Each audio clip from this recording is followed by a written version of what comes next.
आज इंसान खुद को विज्ञान की सबसे ऊंची चोटी पर समझता है।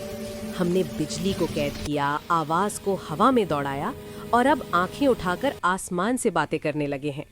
लेकिन क्या आप जानते हैं, जिस ब्रह्मांड को हम समझने की कोशिश कर रहे हैं वो हमारी सोच से अरबों गुना बड़ा है। हम जिस पृथ्वी पर खड़े हैं वो एक छोटे से तारे के चारों ओर घूमती है और वो तारा हमारी मिल्की वे गैलेक्सी के अरबों तारों में से सिर्फ एक है।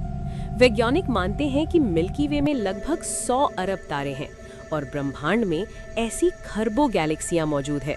यानी जिस विज्ञान पर हमें गर्व है वो अभी ब्रह्मांड के पहले पन्ने पर ही है। हमने अंतरिक्ष में सैटेलाइट भेजे, मंगल पर रोवर उतारे और अब दूसरे ग्रहों पर जीवन खोज रहे हैं।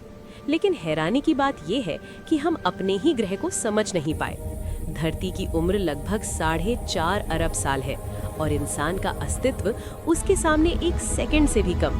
फिर भी इंसान सोचता है कि वही इस ब्रह्मांड का मालिक है। ब्लैक होल ऐसे पिंड है जहां समय तक रुक जाता है, रोशनी तक वापस नहीं आ पाती और इंसान वो अब भी अपने छोटे छोटे झगड़ों में उलझा है।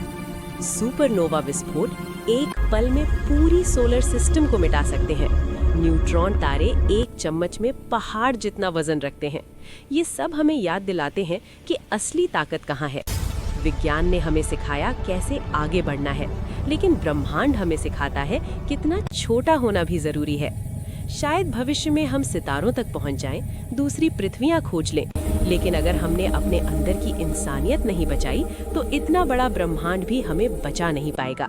क्योंकि विज्ञान रास्ता दिखाता है पर दिशा समझ से आती है।